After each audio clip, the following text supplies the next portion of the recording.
What's up guys, it's James again, and today we're going to be talking about, of course, Shenmue 3.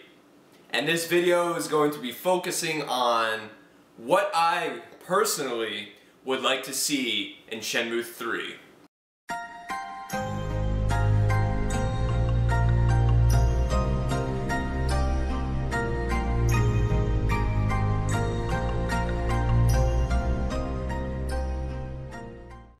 So I'm going to keep this video a little, I'm going to try to do it in one take, because, you know, when it comes to Shenmue 3, I just want to talk about it, you know, no flashy video stuff.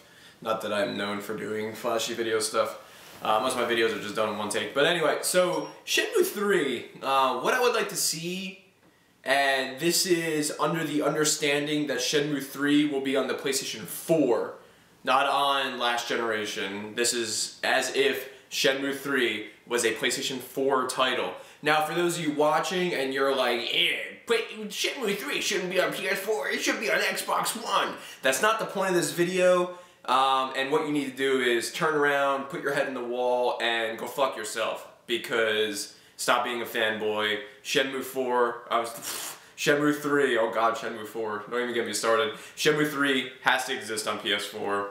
It is the only system it will do on, and if you don't believe me, Adam Koralik has a really, really great video as to why that is the way it should be. Now, personally, since this is a what I want to see in Shenmue 3 video, I will put it out there, and although this will never happen, and I am sincerely saying this will never happen unless we steal the Shenmue 3 alpha or beta from Sega, I would love to have it on this console right here, Sega Dreamcast.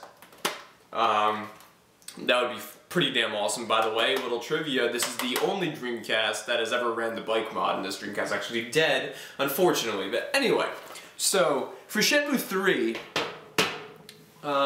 let's focus more on... so what I'm going to do is I'm going to take examples from Shenmue 1 and 2 and apply them to Shenmue 3, since we don't have a Shenmue 3 to base a Shenmue 3 off of, to talk about what differences we would want. So in Shenmue 1, you know, you can go and talk to people that Ryo has grown up with his entire life. I'm sorry, my phone keeps going off. His entire life, and for instance, like, you can go to Naoki, you can go to Nozomi, you can go to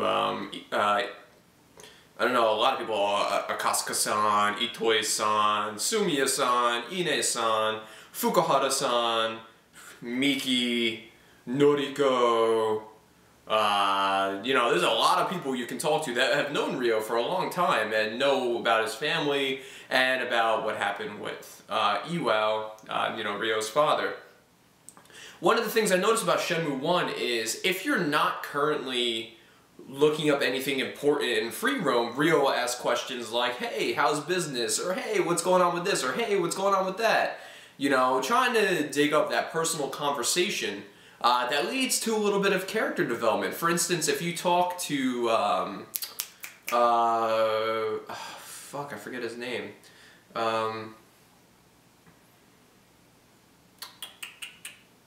Anyway, so the guy in Shenmue 1 that works at the military surplus store, oh, Kurita-san, that's his name. Kurita-san, Kurita-san. He has a relationship with, I believe it's Noriko in Shenmue 1, and if you talk to them both, you'll see that relationship developing, and if you don't talk to them, you never even know about it.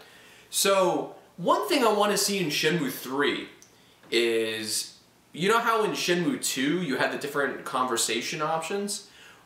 If, it would be awesome to separate conversation options wise, separate like what kind of answers or what kind of questions you need to be asking, and just random, you know, hey, what's up questions. So like in Shenmue 1, this would be cool, like say you can walk up to Kurita-san, right?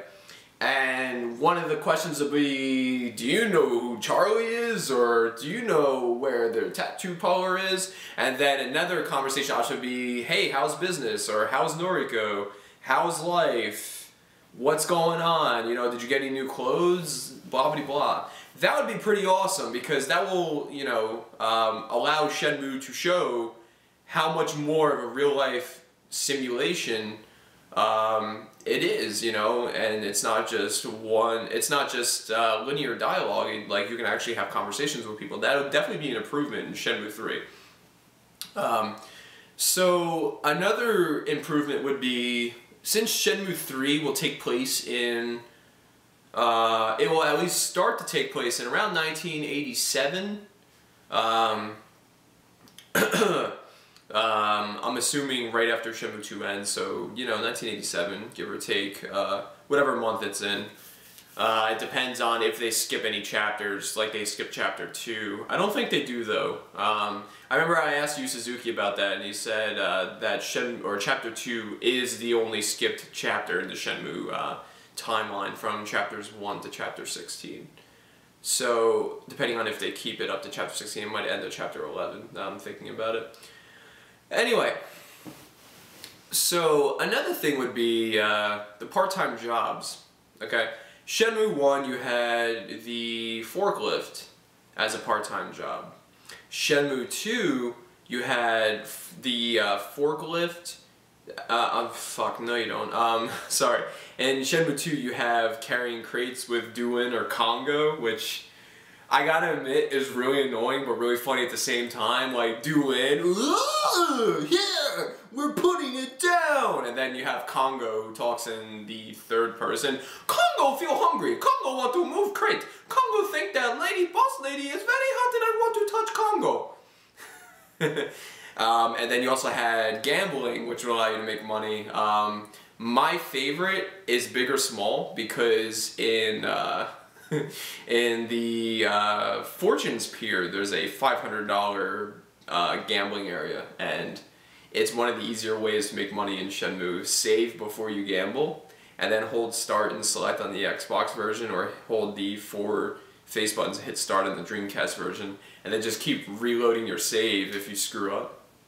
And you can make a shit ton of Hong Kong dollars. And you also had the ability to sell capsule toys to pawn shops to make money. So those are 3 part-time jobs.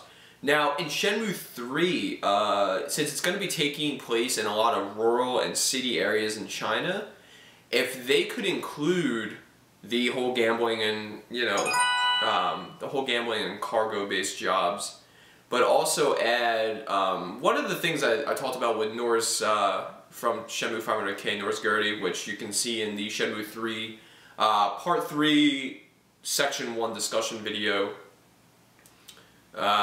We were talking about the jobs he could have in rural China, and one of the ones that came up was being able to have one of those carts that you can move people in. So like there'll be, you know, like 3 people in the back seat, and you'll hold these 2 bars and move people places. So it's like a manpower taxi cab, kind of. I forget the actual name of those. That would be a pretty cool part-time job, given that the area is big enough. You'll know definitely somebody would be making like a Crazy Taxi mod for that. That'd be fucking awesome. Actually, that's a good example. So Crazy Taxi 1 had the bicycle. That's the exact thing I'm talking about. That exact, you know, running with the bike and having people in the background. That'd be pretty awesome. Okay, so another thing that I wanted to talk about for Shenmue 3 is the ability to call people. Shenmue 1 had a pretty cool way to, you know, phone people. You can call Nozomi, you can call Naoyuki, you can call a lot of people. You can also call the police and the weather department, or the weather forecast people. The police don't do shit, but that's a discussion for another time. A lot of people wonder why the police don't do anything in Shenmue 1, but don't even get me started. So, the ability to call people in Shenmue 3. Now, in 1987, in China, in like the city areas and, you know, the suburban areas, I am more than certain they were able to make phone calls. I mean, obviously, it's like, I mean, that's a given. You're able to use a phone. Whether you can call Japan from China is a different story, because I know there's Chinese regulations in place at that time where it was kind of hard to get an outside call. So if there was a way that they could have you able to check in with Ine-san or with Fukuhara-san, so that you can tell them, hey, I actually made it to Hong Kong, and now I'm in China and I'm alive, you know, because I know you're worried as hell about me, but I'm just not going to call you. I thought that was kind of dumb in Shenmue 2 that you never see Ryo call Ine-san, but it's whatever. So being able to call people would be pretty cool.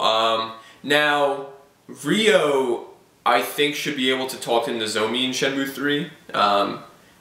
And, you know, whether or not he has her phone number for her number in Canada,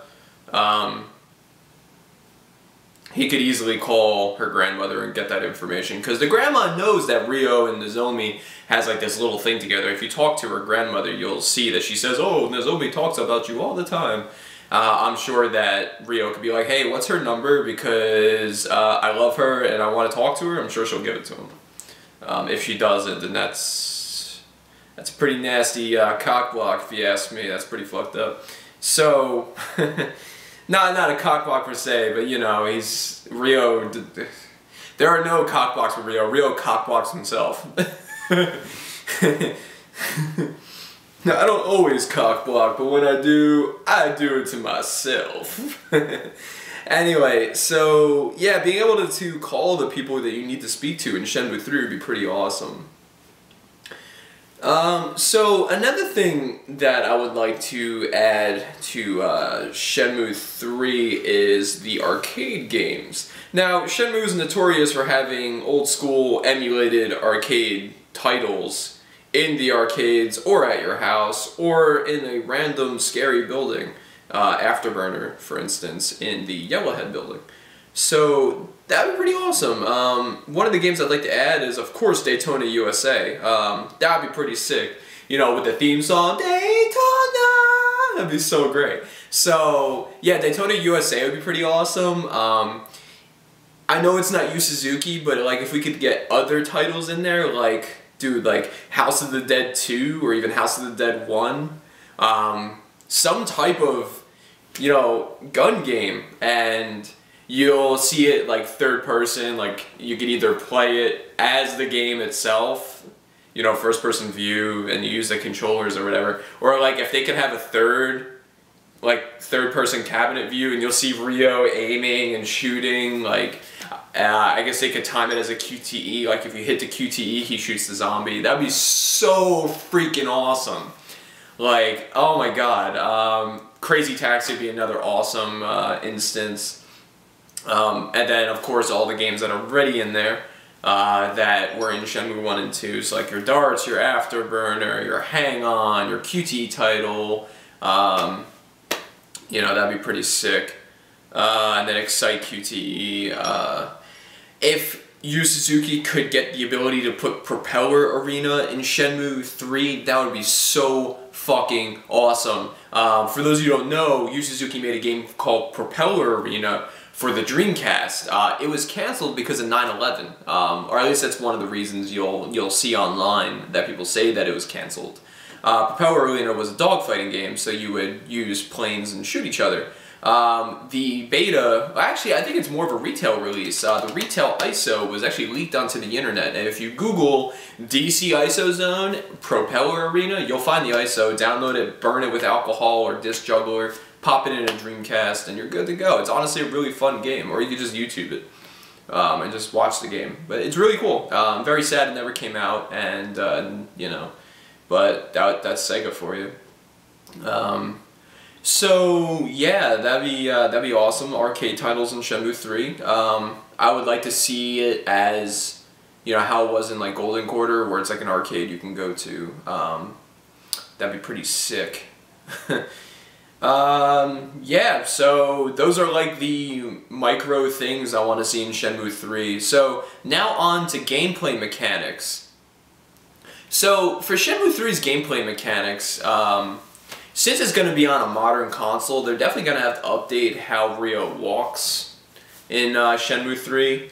A great example of a good mechanic change would be in Ryoga Gotoku 5, aka Yakuza 5, but it's Ryoga Gotoku in Japan.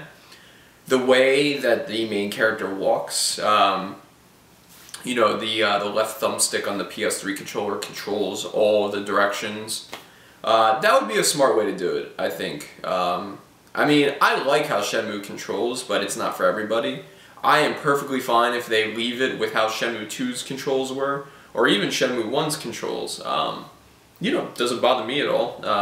Being a hardcore fan, I'm used to it. It's fine. You press down, he turns around. And if you hit left and right, he doesn't immediately turn left and right. He, you know, kind of takes his time to spin around.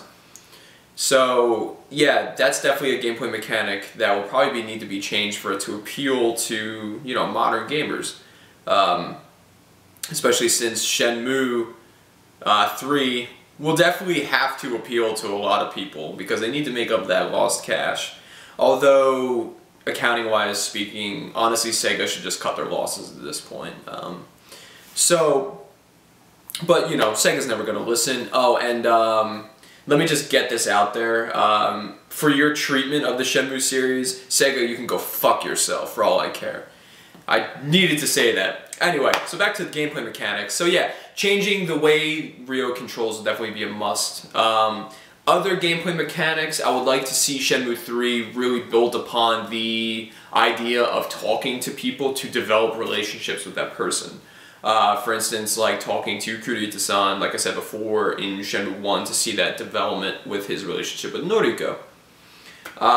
There was a recent poll on Shenmue 500K that was, I think David Brown posted it, where you know, you would like to see what you would like to see in Shenmue 3.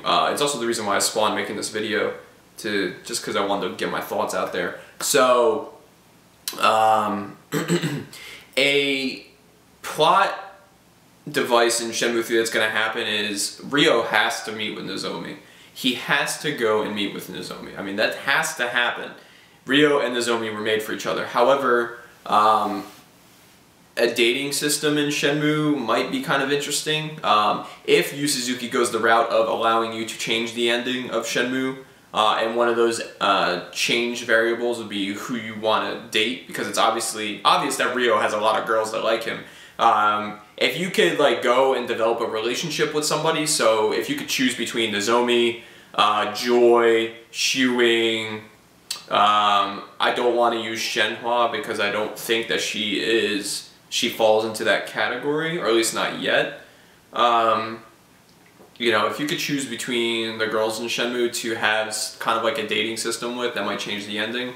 That might be kind of interesting. Like I would think it would be pretty awesome to take Nozomi out on a date. Like, you know, 1980s in Canada, you know, take her out to a coffee shop, you know, talk about your relationship. Finally, Ryo, you know, tells her how he feels, this, and that, and the other thing. That'd be pretty awesome. I would like to see a pseudo-dating system in Shenmue 3. Not at the same level as Yakuza 5 or even like Grand Theft Auto, which is a little extreme. I would like to just have like, you know, a small first date scenario, take her out to a coffee shop, talk to her, you know, get to know each other a little bit, more so than, you know, they already do. That'd be pretty awesome. And, you know, I would obviously choose Nozomi because Nozomi is, you know, my second favorite character in Shenmue, second to, you know, Ryo. Nozomi is like an alluring character to me. I really like her a lot as a character in the series. So, yeah, dating system in Shenmue 3 would be pretty awesome. Another thing I would like to see in Shenmue 3 is, one of the problems I have with Shenmue 1 and 2 is, like, if you want to play a certain part of the game, you can't. You have to go through the game and play it again. That's solved by having a repository of save files, which I do. An awesome way to do that is download the utility for Dreamcast called Dream Explorer. I actually have a video of it. I'll post a link in the description below about how Dream Explorer works, but you can create a repository of save files for the Dreamcast and the Xbox pretty easily.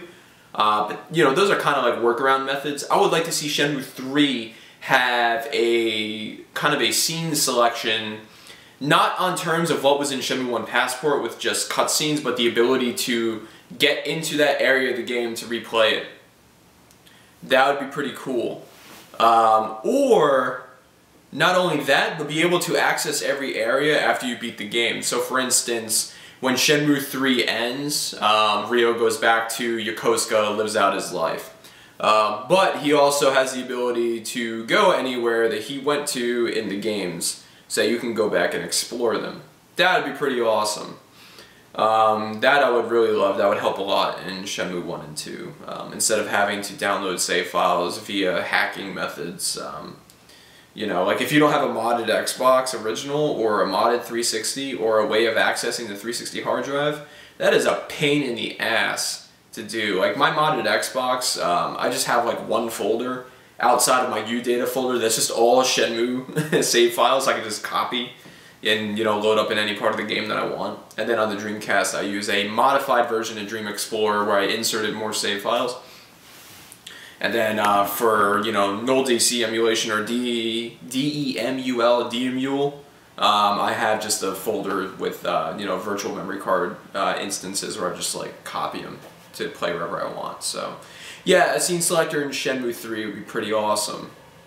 So yeah, so anyway guys, I'm going to cut this short. Another video will be with Norris again, because I realized the Shenmue 3 Part 1, Shenmue 3 Part 3 Section 1 video is a little weird, so we're going to refilm that eventually. So yeah, that's just a quick glimpse of my thoughts of what I want in Shenmue 3. And yeah, so as always, have a nice day.